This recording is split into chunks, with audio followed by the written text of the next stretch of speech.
Summer Nashville NAMM, and we've got two great guests with us. We have Ray over here from Eventide, and we have the legendary Mr. Douglas Wimbish.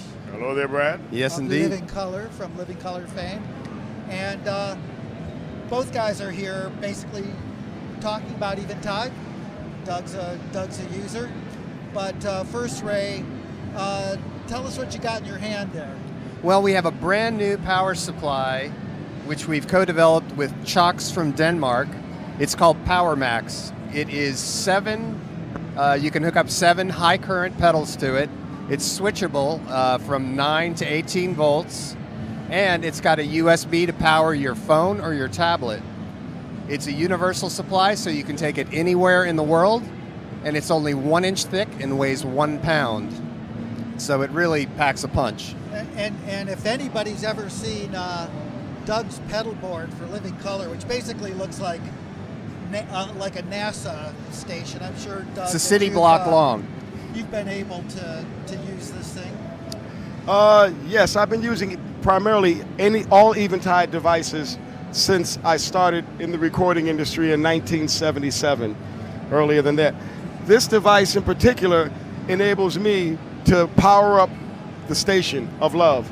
Yes. And I'm a true Eventide supporter from the H9 and many rack-mounted devices, but now to be able to have a device like this that's portable, it gives us the capability of moving around without a huge footprint, you know, and it's very difficult to travel right now. The weight,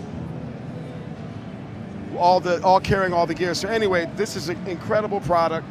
You can power up your iPhone with it or an iPad. It's got multi-voltage, dual voltage more or less, you know, so you can use it over in the UK and in America, which is very, very handy. Yep. It only weighs about 1.5 pounds or something like that. Just 1 pound. Just 1 pound. 1 inch thick. Who would you say your target user is for this product? Right? Well, anybody that's got a large pedal board.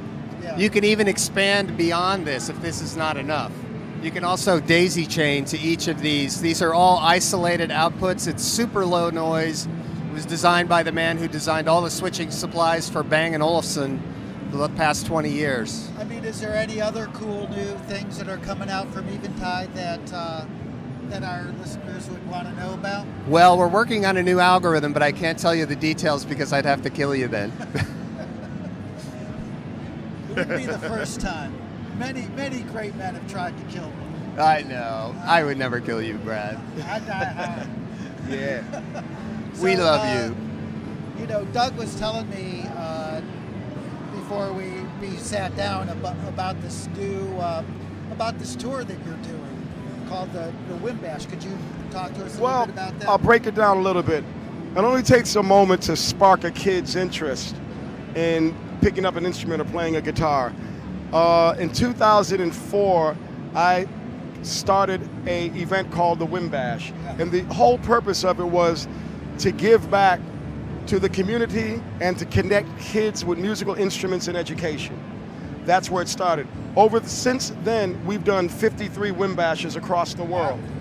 Our current Wimbish is going to be coming up August 18th in New Haven, Connecticut on Long Wharf, and it will feature Living Color, young child prodigy Brandon Taz Niederauer, Unlocking the Truth, and a host of other bands. It's going to be hosted up by Chris Lord-Alge, legendary engineer.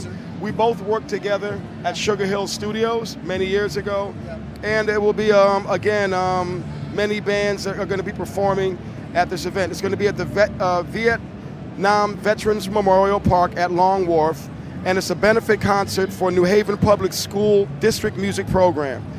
Pretty much that's it. And we're fortunate to be a part of the community and to give back to the community. It all started for the event that we're doing now. A graduating class at Yale University gave a gift to the New Haven public school system. They gave money to provide teachers for the school system.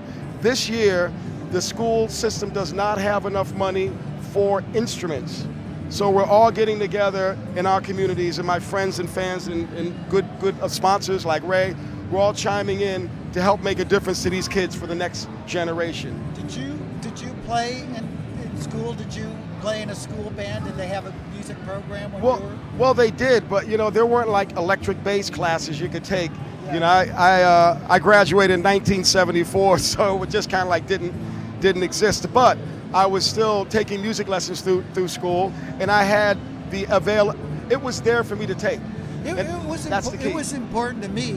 I was basically a rock guitar player in high school, and our school did have a great jazz band program, and they did let you play electric guitar in it. You were lucky. But I will tell you, the thing about it was, if I had never taken that class, I would never have learned all the chords that I had to learn to play big band arrangements. And it was so important to me. And so, this cause that you're doing probably saves a lot of kids. I mean, keeps them motivated in a positive way, right? We'll do something like this. We'll have an event during the day and concerts at night. During the day, for example, we'll have one of the local School of Rock come to our Wimbish. Yeah. We'll put them in a room, set up a recording environment, and then there'll be a bunch of kids sitting down, and I will simply say, how many drummers in the house? Raise your hand, you on the drums. How many guitar players? Raise your hand, you on guitar. Bass players, boom, takes 1 minute. Then we have a band on stage. Now I'm like, okay, we're gonna record. But first, who's gonna keep the tempo? Is it the drummer? Everybody's like, yes, no, it's everybody. So what I'll do is I'll run a click track, let everybody hear the click track. Okay, get comfortable with it. Now we're gonna do a 1-4-5 progression. Go from an A, go to the 4 to a D, back to the A, go to the E. Now we're gonna put some swagger on it. Let's give it a rock feel. Okay, cool, ready? Record. Within 5 minutes, the kids are on stage and recording, and then they're listening back. Yeah.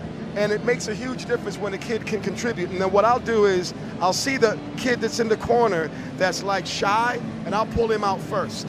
He's the first one that comes up and gets involved. The parents are happy to see the activity going on, and then it's a great thing. And then I'll have, it's a we thing, we'll have the kids playing with the elders. So say, for example, somebody's just coming off the road, getting off their Learjet, and then we'll bring them to the event, let them be around the young kids, put them on stage with a 13-year-old. You have a young kid playing with an elder, and it's a win-win situation for everybody.